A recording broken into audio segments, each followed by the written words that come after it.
Hồng ân Chúa cao vời, Chúa đã làm cho con. Xin cho con bình an và đầu cao mắt sáng. Một đời con đi làm chứng tá Chúa trên trần gian.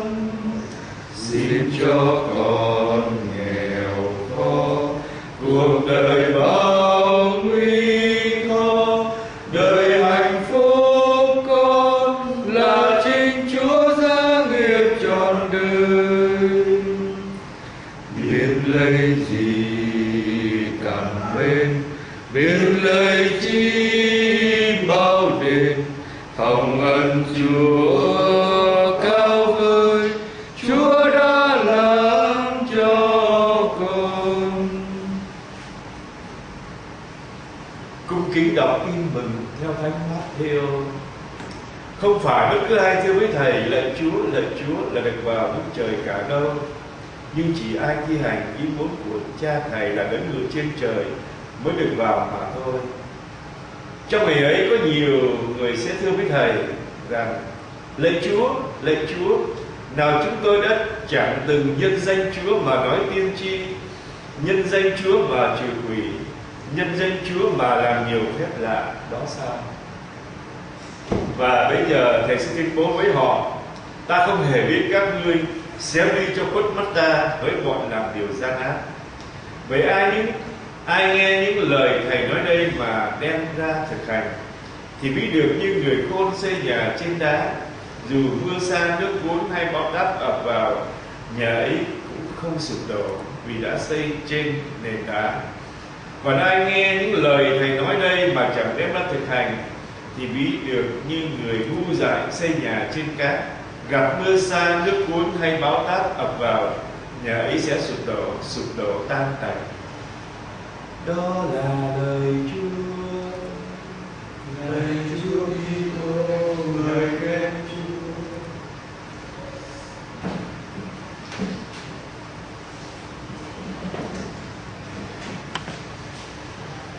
Đây ngày thứ tư, chủ đề chúng ta là sống lời Thánh. Chúng ta đã học về cái trịnh thanh bền vững tuân phục rồi. Chúng ta phải coi sống lời Thánh. Hay có thể nói là nét đẹp của ba lời Khấn. Cái này có thể là chủ đề của thầy như thế.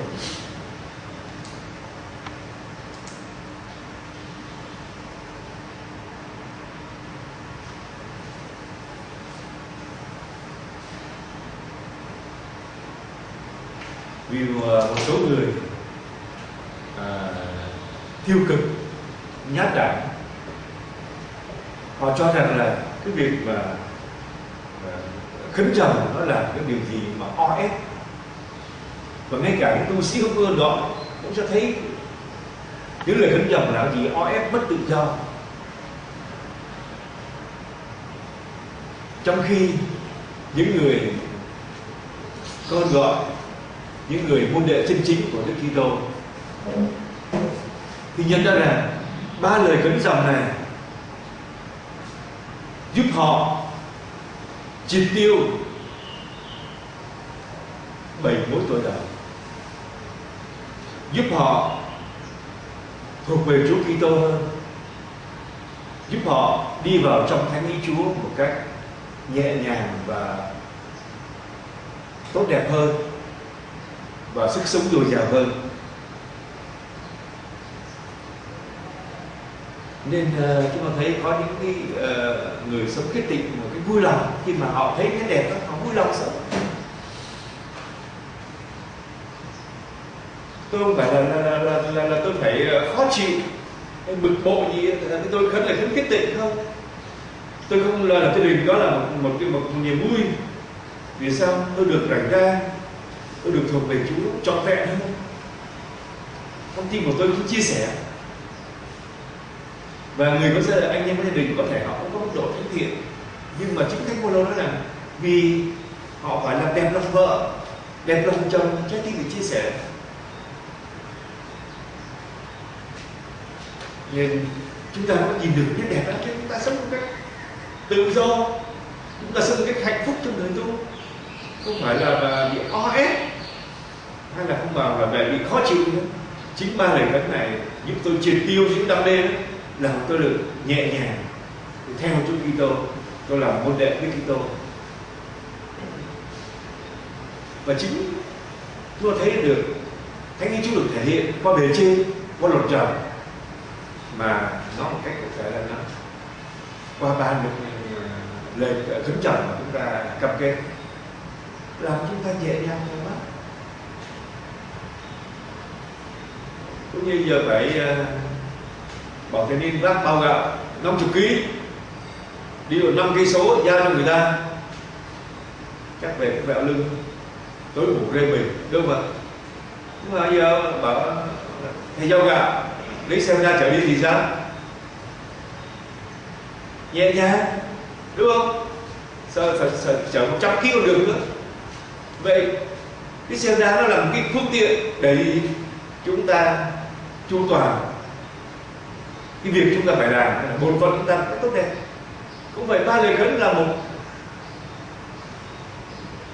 cái phương pháp, là một cái cách tốt đẹp để chúng ta sống đời tu một cách tốt đẹp.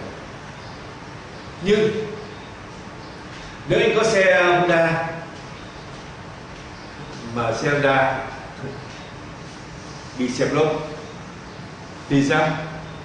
Nó mệt hơn thằng đi bộ hay đi xe đạp. Hay là xe Honda anh mà thiếu xăng, thiếu lửa không nổ được, anh nhắc đội nó mệt hơn. Nhưng mà khi mà anh có xăng có lửa rồi lốp xăm đạp điều đi rất là ngon. Thì cũng vậy, những người mà sống lời khấn này trong yêu mến và vui tươi, họ sống một đời tu rất là tốt đẹp. Trái lại cái tên mà những người tu mà không sống lời khấn, sống lời khấn một cách là hời hợt, cầm chừng hay là lùn lách thì sao? Nó chỉ nặng nề với họ ngay. Cũng như hôm qua chúng ta cũng nói về cái một trong cái cuốn đối thoại của Thánh Teresa của Thánh Catarina de Siena, những người mà lỗi vâng lời thì thường là lỗi đức khích định và đức khó nghèo. Vậy không vâng lời bề trên thì anh không vâng lời luật dòng, và vậy anh không giữ, dễ sang đi chơi. Còn Thánh Phaolô, nếu chúng ta thấy là Thánh Phaolô thì ngài nói thế này ở trong một Cô-rinh-tô chương 7 câu 29: thưa anh em, tôi xin nói với anh em điều này, thời gian chẳng còn bao lâu, vậy từ nay những người có vợ hãy sống như không có mà sống như không có. Anh này phải có một độ thanh thoát. Người vợ bị ràng buộc bao lâu chồng còn sống, nếu chồng chết rồi thì vợ được tự do, muốn lấy ai thì lấy, miễn là trong Chúa. Nhưng theo ý kiến tôi, người ấy có phúc hơn nếu cứ ở vậy. Tôi thích nghĩ tôi cũng được thần khí của Thiên Chúa soi sáng. Thì một số người hỏi bao giờ những người mà chồng chết thì sao? Nếu chồng chết thì được tự do với người khác, mà theo ý kiến của tôi đó, trở vậy tốt hơn. Mà ý kiến của ngài bảo nghe được thần khí soi sáng cho biết.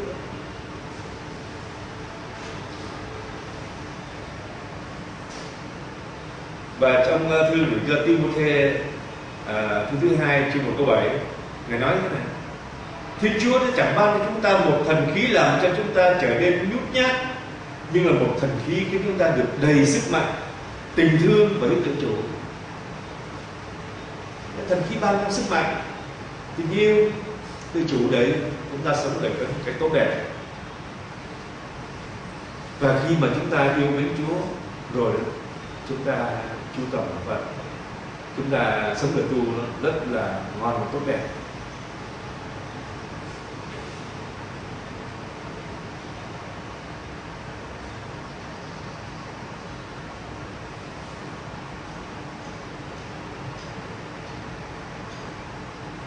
Tại sao tôi lại trích xuất ba lời khấn nhỉ? Tại sao thầy xưng khấn? Về cái thầy phải vâng lời, thầy không có tiền, rồi thấy phụ nữ là thầy phải giữ mình, Tại sao phải thoải mái, cho thoải mái đi coi chứ sao thầy căng thẳng vậy? Tôi tự do, tôi chọn lựa này, không ai ép tôi hết. Cái thực tôi chọn lựa vì tôi thấy rằng là tôi muốn sống như là thần tượng Giêsu của tôi. Ngài đã sống khiết tịnh, Ngài đã sống tuân phục, và Ngài đã sống thanh bằng, và Ngài đã phục vụ, và Ngài đã chu toàn thánh y cho ta, cho tràn những tốt đẹp và đem đến cứu độ, và Ngài mời gọi tôi để tôi nối dài sự diện của Ngài giữa dòng thời gian.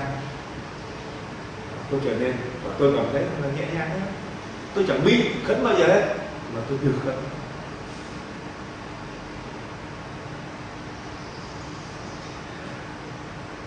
Ta có điên không khi xin vâng, người đời cho vậy là tưng tưng. Nô lệ cái tôi tự do ảo, còn ta dân Chúa tình xin vâng. Ta có điên không sống thanh bằng, người đời cho vậy là hơi gân. Tìm kiếm nước Chúa là trên hết, tin Chúa ta đi trên phủ vân. Ta có điên không sống khiết trinh, người đời chạy theo bốt linh tinh. Cuồng loạn tìm vui trong thể xác, ta theo Giêsu đời được sinh. Đó là chúng ta đi theo Giêsu với một cái nhìn tích cực, đó là nhìn mà vui tươi trong tự do. Còn người khác thì bị khẩn, bị khó nghèo, bị vâng lời, bị khiết tịnh. Tôi không có việc, tôi hoàn toàn chọn lựa lối sống này vì tôi thấy nó đẹp. Ở trong một công thư Đức Giáo Hoàng ông John Paul Ngài mô tả những người mà theo Đức Kitô, Ngài dùng đoạn tin mừng mà Chúa Giêsu biến hình trên núi. Khi Chúa Giêsu biến hình trên núi, họ thấy cái vẻ đẹp của Chúa. Khi chúng ta được coi ở chúng ta đọc ở trong tin mừng thảo của tôi, thì mô tả Chúa Giêsu đẹp, cao ráo. Rồi Chúa Giêsu phục sinh thì sao? Thì lại càng đẹp hơn nữa. Áo mày trắng như là như tuyết, và không có thời gian nào ở trần gian mà có thể mà giặt như vậy. Và gì? Đức Hoàng nói là còn nhìn Ngài họ say mê trước vẻ đẹp của Ngài. Và Phêrô ở nếu được ở đây được với thầy thì tốt lắm, say mê theo Ngài. Và trong đời tu của chúng ta, nếu chúng ta muốn sống một đời tu hạnh phúc, thành công, thì chúng ta cũng một giây phút nào đó trong cuộc đời chúng ta được Chúa yêu thương, cho chúng ta thấy cái nét đẹp của ơn thánh. Lúc chúng ta đi, mà đi không phải là đi ở trong bực bội, đi ở trong bất đắc dĩ không, tôi đi một cái say mê. Anh nói như kiểu nói của diễn tình ca, tôi đi theo hương thơm của người yêu tôi. Diễn tình ca mô tả tình yêu nam nữ, nhưng cũng là tình yêu của Thiên Chúa ấy, đối với mỗi tâm hồn của mỗi người. Tôi đi theo một hương thơm của người yêu, nên tôi theo Chúa. Nó tràn đầy niềm vui và hy vọng là trần gian này sẽ được đổi mới, được cứu độ. Trần gian này sẽ tốt hơn khi tôi đem tinh thần và ánh sáng của Chúa rao truyền, làm chứng tán.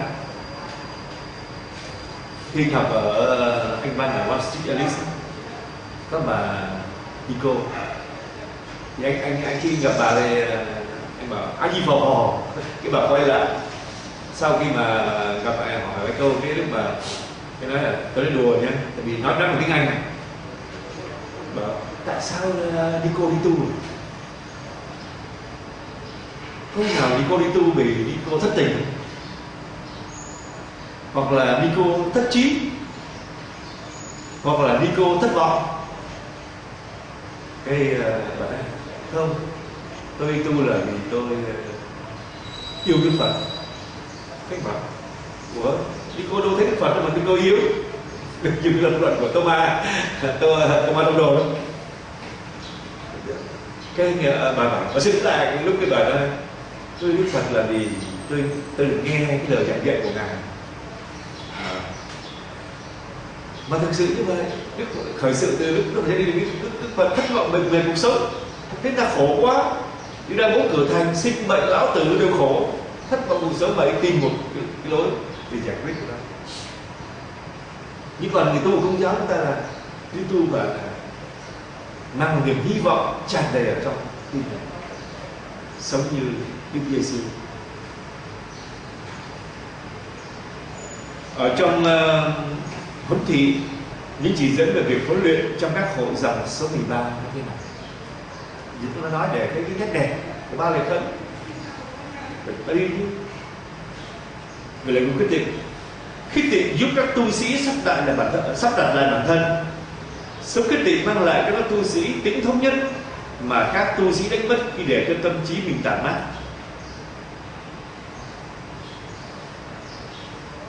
Đó, khi tôi sống khích tịnh là tôi sắp lại bản thân, vì tôi hướng một hướng về Thiên Chúa rồi mà. Tôi cũng phải sống, tôi cũng phải lao động. Nhưng mà tiền hay là một cái nó phải là tất cả, nó là phương tiện để tôi đi trên trần gian này với Chúa Giêsu thôi. Chứ là ngoài đời thì sao? Tiền vào mừng quá cao đa, tiền ra buồn quá tụt phía đá, đơn này. Còn không, tôi theo Giêsu, tôi theo Đức Giêsu của tôi và tôi sắp đặt lại bản thân nét đẹp của Đức Khích Tịnh. Các tu sĩ học cách kiểm soát và chế ngự những đòi hỏi của tính dục, đồng thời giữ mình khỏi tình cảm ích kỷ, kiêu căng, tự mãn, vì đã trung thành giữ Đức Khích Tịnh.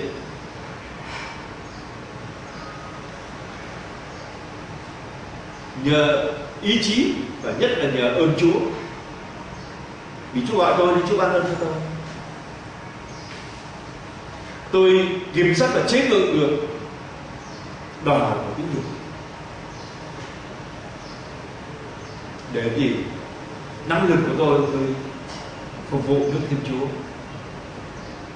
Sống tôi tìm kiếm đức ái trả hảo, hay là nói theo cái châm ngôn của dòng này, để tôi tìm kiếm và yêu mến Đức Giêsu trên hết mọi sự, với tất cả thần trí, linh hồn và thân xác của tôi.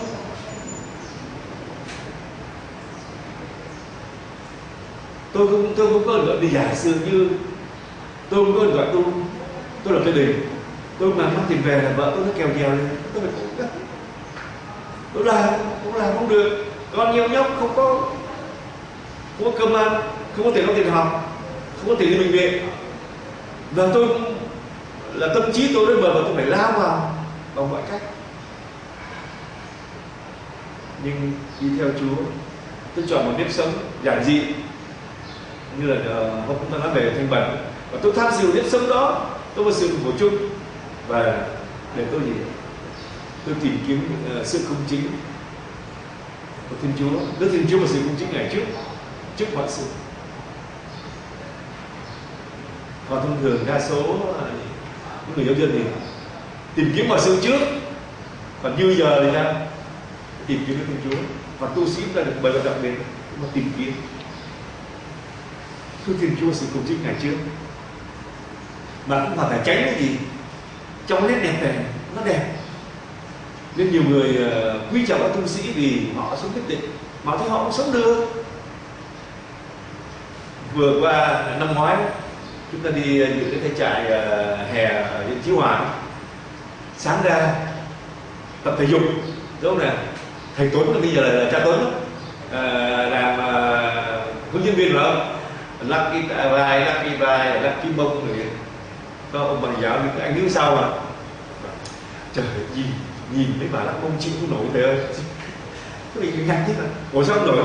Nhìn bà lắc mông chịu không nổi, còn nhìn cái bóng lắc không đó chịu không nổi.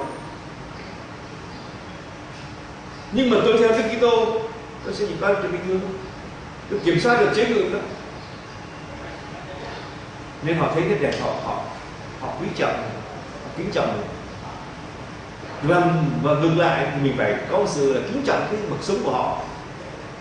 Đừng ở trong huấn thị của Tòa Thánh nói là tránh giữ mình khỏi cái tình cảm ích kỷ, kiêu căng và tư mãn. tôi tu được không, tôi quyết định là tôi hơn những bậc gia đình công dân. Tư bạn không, tôi sống được cái bậc sống này ơn Chúa Ba, ơn Chúa Vợ. Không ơn Chúa thì tôi cũng tầm thường như mọi người, và đôi khi tệ hơn mọi người. Khiêm tốn vì ơn Chúa Ba, chứ không phải tự mãn kiêu căng. Rồi nét đẹp của lời cái tuân phục thế nào? Ở trong sắc lệnh căn dân khi đời sống dòng tu số 14, theo gương Chúa Kitô, Đấng đã đến để làm theo ý Chúa Cha và thừa nhận làm thân phận tôi tớ, và đã học tập được đức vâng lời từ những đau khổ phải chịu.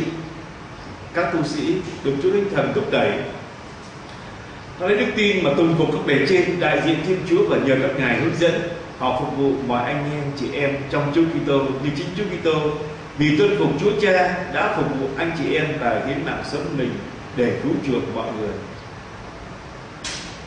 Cái đẹp của Đức Ông Phục. Như hôm qua chúng ta nói về Đức Ông Phục đó, khi chúng ta được đúc kết, khi chúng ta là thành viên của dòng tu, người ta quan tâm đến mình, người ta biết sửa cho mình, thì chúng ta phải có một tâm tình là cảm ơn Chúa và cảm ơn bề trên đã sửa dạy mình. Để gì? Để cho mình trở nên tốt đẹp hơn, để khi mình đã làm việc ấy, người ta sẽ quý trọng và kính trọng mình hơn, tại vì mình có phẩm chất. Còn nếu mà để cái sai này ra, người ta thấy người ta sẽ coi thường mình, coi thường dòng của mình, nhưng mà coi thường mình bản thân mình trước tiên. Nên mà những anh mà né đồng hành và né được mà sửa dạy ấy, thì trước sau đồ rất chắc. Anh cần dùng một cái hình ảnh mà nó không được mà thanh nhã, là giả dụ một cái người mà bị trĩ, tức bị đại trường cái tĩnh mạch trường nó sưng nó kết lên, đi cầu thì rất là đau, có thể bị sốt huyết, đau, ngồi phải ngồi nghiêng, ngồi thẳng được. Bây giờ đến bệnh viện, anh đóng tiền khám, bác sĩ khám, bác sĩ bảo xin lỗi anh cởi quần ra để tôi coi, chồng mông tôi coi. Bác sĩ kỳ quá, tôi có chịu cho thuốc giảm đau được không? Được, cho thuốc giảm đau, đóng tiền đi về. Nhưng mà giảm đau là ít thôi, không chữa rồi. Dần dần có những người trĩ nó biến thành gì? Ung thư đại trường và sao? Chết. Vì đã nhìn thấy cái trĩ ấy, nó vào chế độ trĩ ngoại, mức độ là cấp 1, cấp 2, cấp 3. Mức độ này có thể là cồn, uống thuốc hết. Mức độ có thể cồn, mức độ có thể là cắt, là treo gì không tùy thì mới khỏi đâu. Thì cũng vậy, từ hình ảnh đó anh nhìn sang hình ảnh mà được huấn luyện trong một dòng. Khi bề trên người ta bảo mình mở ra chiến đấu của mình có kinh nghiệm thì phải thấy dòng.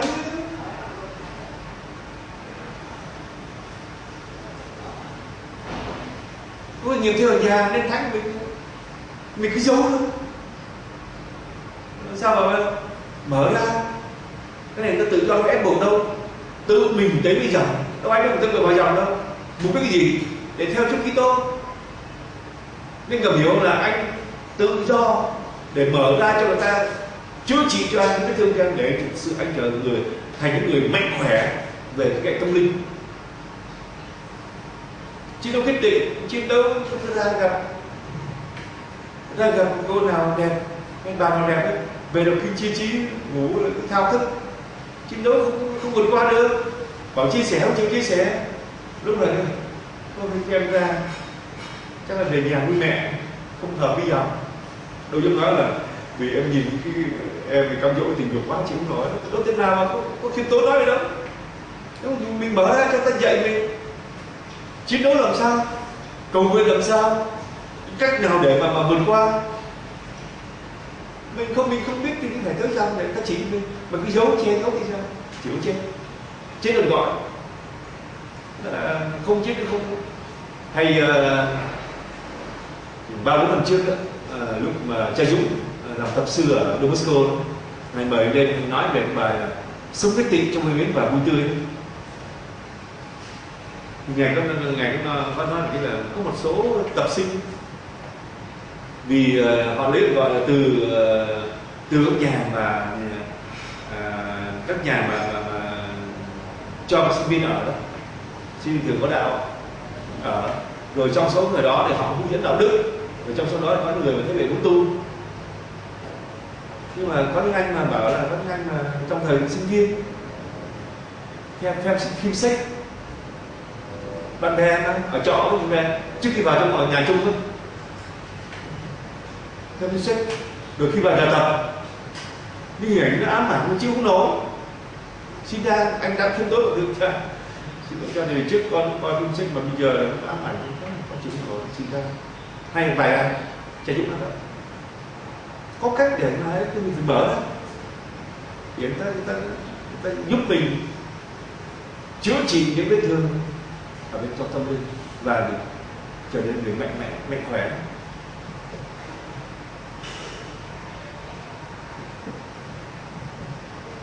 Nên phải khiêm tốn để mở ra việc dạy dỗ, chứ không thể tự tu được. Tự tu thì về nhà tự tu, và về nhà mua được khoảng 5 triệu 10 triệu sách đạo đức để cứ đọc là được tự tu, cho anh tự tu. Cần đi bán, còn anh không có kinh nghiệm chiến đấu, anh với lại thế gian Satan sát phạt không kinh nghiệm đến 71 giờ đầu, anh phải tới bây giờ. Và khi mình trên là đúc kết nhờ sống chung với nhau, rồi trao công việc mới lòi ra cái đam mê của mình. Đúc kết cho mình là sao? Thấy nó thì đi vô sâu trong cầu nguyện. Nên ai không cầu nguyện thầy đi sâu không kiêm tốn cầu nguyện. Các em đã từng làm những bài đồng hành ở trong để mà tìm ý Chúa ở trong cuộc sống. Đồng hành nào là phân tích, nào là từ cửa ngõ, nào là tình cảm, rồi ý Chúa, rồi cầu xin thần khí. Bao nhiêu cái điện chuyện mà gặp gỡ đi huấn luyện, bao nhiêu những cái chuyện đó để thấy ra cái lỗi của mình và ý Chúa muốn mình nắm được 30%.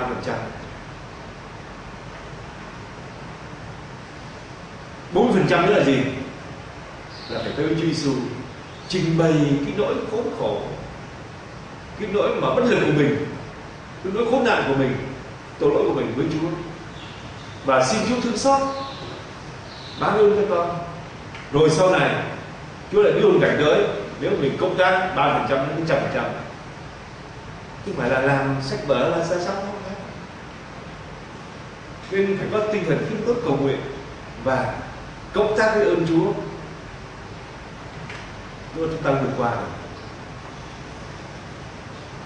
Các tu sĩ khiêm tốn tuân phục các bề trên của mình theo tiêu chuẩn quy luật và hiến chương trong tinh thần tin kính và yêu mến với Thánh Ý Chúa. Đó đang đấy. Bề trên biểu hiện Thánh Ý Chúa. Hồi xưa anh Châu là được học nói về Ý Chúa, nhưng mà khi Châu đi học giáo luật rõ ràng Ý Chúa biểu hiện của bề trên. Dùng tất cả năng lực, trí tuệ, ý muốn cũng như năng khiếu và ơn Chúa ban để thi hành các kết luận, giới lệnh và chu toàn những phần vốn được ủy thác cho mình, vì biết rằng mình đang góp công xây dựng thân thể Chúa Kitô theo ý định của Thiên Chúa. Đó, tôi vâng phục và tôi dùng tất cả các năng lực của tôi để tôi hoàn cái điều cho tốt, vì tôi ý thức rằng tôi đang xây dựng thân thể của Đức Kitô trong Thánh Ý Chúa, chứ không phải là tôi bị vâng lời, tôi bị tuân phục, không phải là.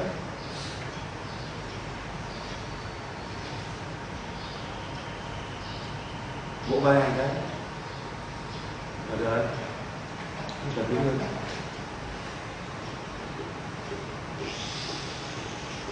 Không giảng được thôi. Mà đứng mà chưa nghe giảng được thì tùy giang tay nghe giảng. Có cách.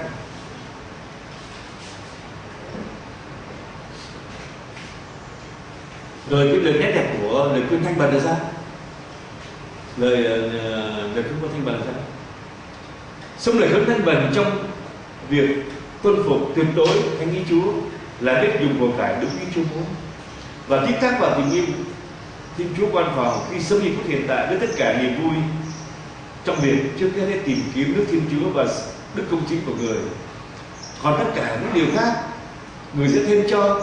Về các tu sĩ đừng lo lắng về ngày mai cứ để mai lo, ngày nào hết khổ người. Rất nhiều người khổ sở đi tiền bạc, thậm chí có những người phải là bóp nghẹt lương tâm, bóp nghẹt danh tiếng của mình để đi làm những cái việc mà không xứng đáng nhân phẩm của người. Mấy cô gái là quên lên muốn có tiền đi làm đi ôm. Tệ hơn nữa là có những cô mà đi làm là bí điếc, bóp nghẹt cái lương tâm của mình, bóp nghẹt nhân phẩm của mình để làm khổ sở.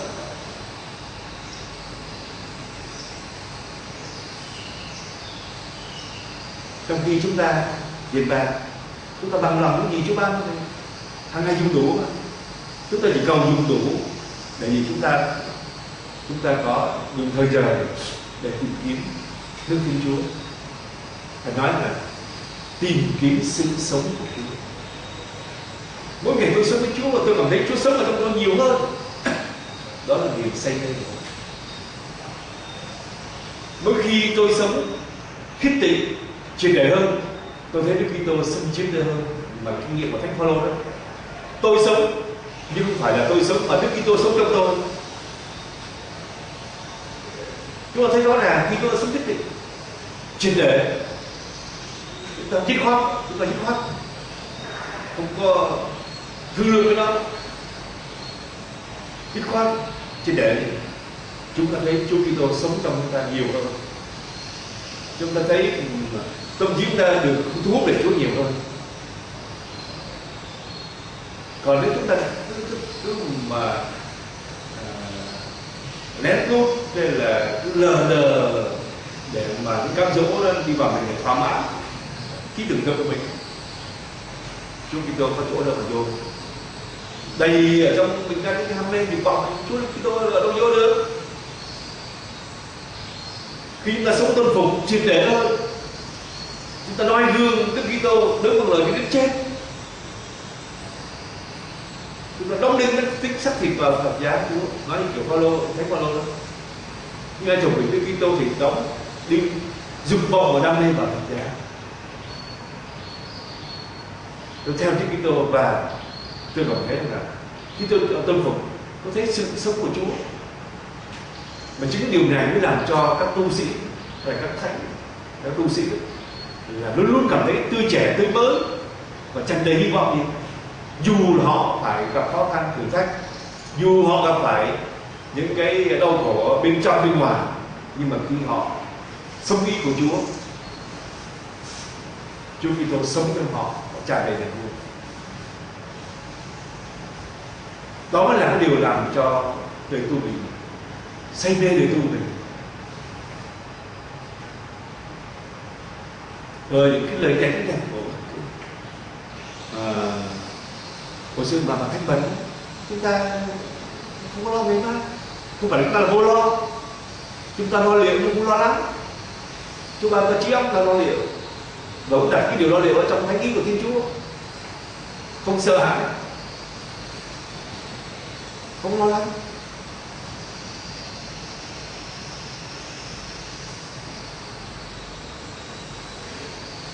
Và chúng ta nhẹ nhàng. Chúng ta lời dẫn là những điều mà tuyệt vời để chúng ta lên thành, chúng ta trở nên môn đệ Đức Kitô thực sự. Và những người nhìn vào họ thèm thuồng cái đời sống.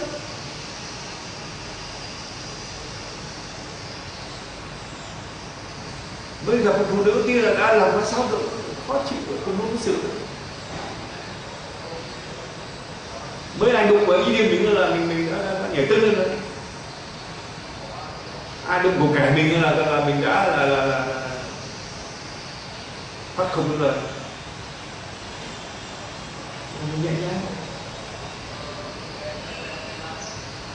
Động Thánh Francisco Nếu mà các em đọc ở trong cái hành các thánh của ngài từ ban đầu 7 anh em làm cái trò rồi một ngày đi làm, rồi nếu mà đi xin lúc tối về thấy con chàng đấy chết chạy chính cái trò đấy đuổi ông ra, và cái này của tôi không, của tôi thôi, nói kiểu như là xin một bùng rồi cho nó luôn. Thế là đây mà 4 năm em phải đi làm cái trò khác. Hay là nói như kiểu mà thánh cho bên đây đấy, quỷ nó tức quá, ông này cứu được, có lần nó nhập vào một người, nó hỡi cái thằng áo đen sông xi kia, mày đã cướp khỏi tay tao 80.000 cái đồ rồi mà mày chưa thỏa mãn à? Nó tức tối. Và có lần này thì nó lần khác nó đốt cái giường này, càng đốt sống khó nghèo sống mũi đất. Em không có gì làm cho lòng ta sao động được. Và nói như kiểu ở thánh Phêrô đó, ai có thể tách chúng ta ra khỏi tình yêu của Đức Kitô? Phải chăng là giam chôn khốn khổ, đói rách hiểm nguy, bắt bớ gươm giáo? Roma chương 8 câu 30. Có gì, không có gì làm chúng ta sao động cả khi chúng ta đặt tình yêu của chúng ta trọn vẹn. Nếu chúng ta yêu quý những lời khấn mà Chúa đã yêu thương đặt cho chúng ta, và chúng ta biết rằng khi ta khấn không phải là chỉ một nghi thức đâu, mà nó là một chiều ơn thánh đến với chúng ta. Có lần có một anh ở dưới sông Nhạn, anh giáo dân, anh nói tên nhưng mà nói thì thầy Châu biết, là anh đang sang đang bước đầu đều là môn độ tham dự, thứ hai là dấn thân. Dấn thân thì ngày đọc 2 chuỗi và 3 giờ kinh sáng chiều tối. Nhưng sau 3 năm thì có bước qua một cái dịp toàn hiến, và anh toàn hiến thôi, con em chịu không nổi. Thì toàn hiến là phải bước đầu 3 chút một ngày, đọc thêm về kinh chương. Nhưng mà sao anh cứ cầu nguyện? Anh cầu nguyện chiều à? Tôi còn quyết tâm. Thế là anh cho nó thế xong cái lúc mà tới gần bảo sao? Bảo quả thật cũng là ơn Chúa. Bây giờ con thấy nhẹ nhàng khi đọc 3 chuỗi mới lại đọc mấy giờ kinh. Nó không phải là một nghi thức để làm cho đẹp, mà là một cơ hội để chúng ta đón nhận ơn thánh, để chúng ta sống phong phú. Cũng vậy, lời khấn không chỉ là khấn để cho đẹp, hay là để nhờ mày nhờ mặt với lại gia đình gia tộc thì có người đi tu khấn không phải vậy, là có một cơ hội để gì tôi đón nhận ơn Chúa, để tôi sống phong phú hơn.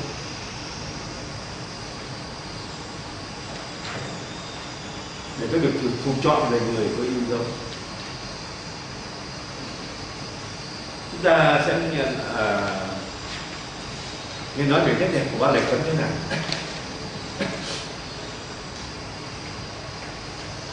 Ở trong tông huấn Hồng Ân Cứu Chuộc số 5 nói này: người giàu không phải là người chiếm hữu, nhưng là người ban pháp, người có khả năng ban pháp và trao tặng. Người giàu có trao tặng, người nghèo không trao tặng, người nghèo nhận. Nhưng mà tông huấn thì ông nói một việc rất hay này. Về điểm này, nghịch lý của phúc âm quả có một ý nghĩa đặc biệt. Nói nghịch lý nha. Nghịch lý ấy trở thành một chương trình thi đấu, trở nên người nghèo theo nghĩa mà vị thầy Nazareth đã gắn cho cách tiền đấu ấy, nghĩa là trở nên ngay trong nhân cách của mình một người ban phát sự tốt lành.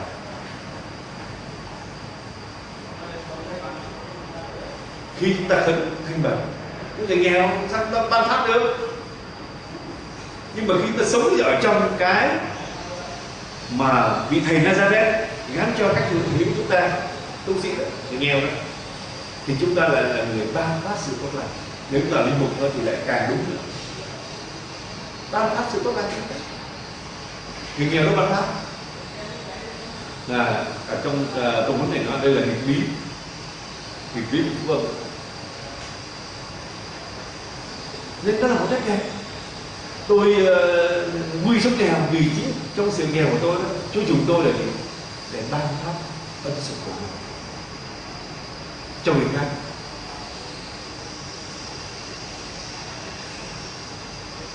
Kho tàng của anh ở đâu thì lòng anh ở đấy. Lời quả quyết ấy mang tính cách cánh chung của ơn gọi được thể hiện qua con đường hôn lễ thiêng liêng với Đức Kitô bằng việc thực hành những lời khuyên của tâm. Đây phải ý của anh này, ý của Thánh trong tông muốn hồng cứu chuộc số 5. Đấy, cái lời khấn nó mang một cái ý nghĩa là như là một con đường của một hôn lễ thiêng liêng. Khi chúng ta khấn là chúng ta kết hôn với Chúa, thì hôn lễ thiêng liêng kết hôn với Chúa.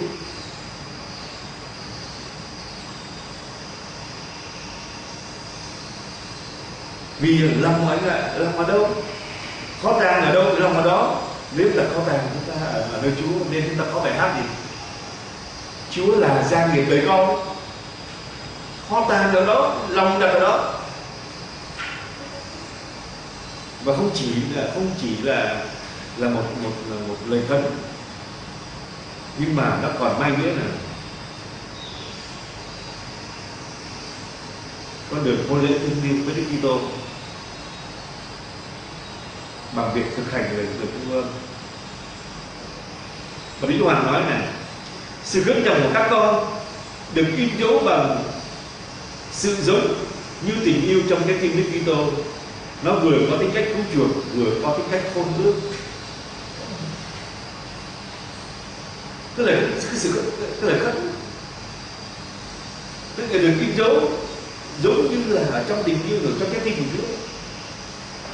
Nó một tính cứu chuộc, Chúa cứu chuộc chúng ta, nhưng mà nó mang vừa có cái hôn ước, Chúa kết hôn với chúng ta, thì chúng ta khấn chồng.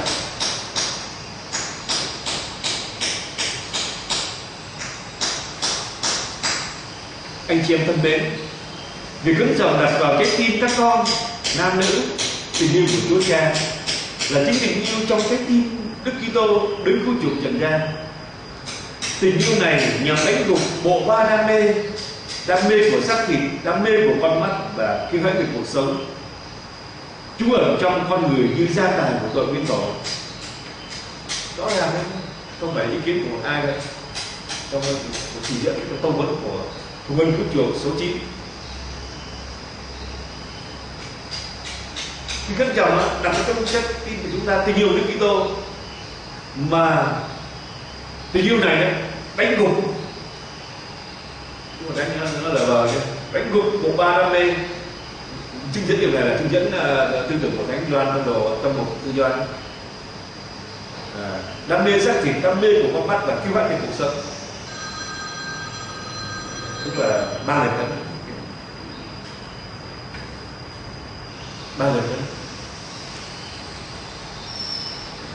Đánh tội nó đổ ba cái mê danh, mê lợi và mê lạc thú. Vì nó mà mối quan hệ với thế gian mà Thiên Chúa dựng nên và ban tặng cho con người làm chủ bị méo mó nhiều cách trong lòng con người.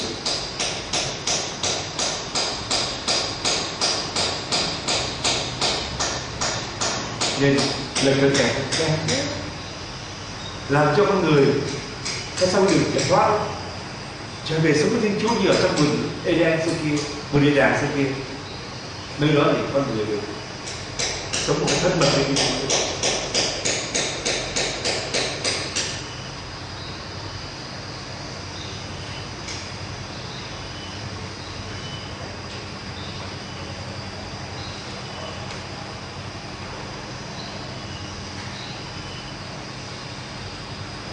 Xin Chúa Giêsu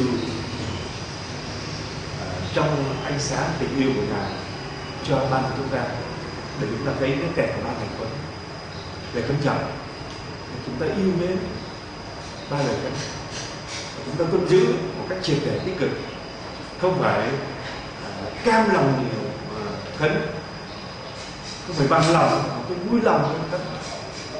Để tôi thuộc chọn về người yêu của tôi, Đức Giêsu Kitô, Đức Cứu Chuộc của tôi, Đức Giêsu Kitô. Hôn phu của linh hồn tôi, Đức Giêsu Kitô.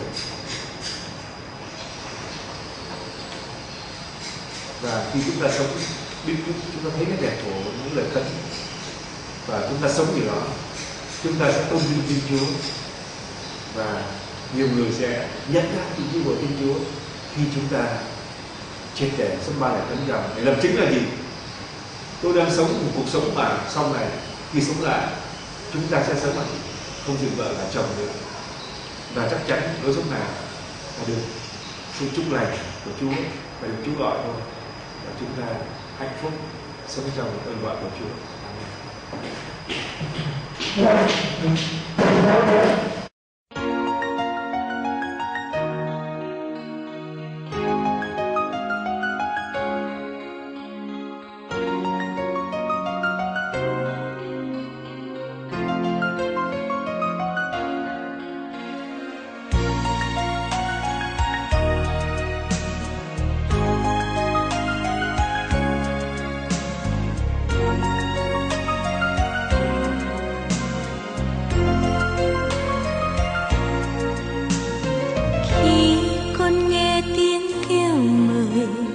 Gọi con đi gieo niềm tin mới, con nay như thấy ngỡ ngàng vì Chúa đã đoái thương chọn con. Rồi một ngày thành thần Chúa đã đến, thánh hiến con cho Ngài, sai con đi khắp mọi nơi, rắc rẽ tin vui cho muôn người. Chúa ơi, con hiến dâng cho Ngài.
Chúa sinh ra, Chúa thương chúng ta, vì Chúa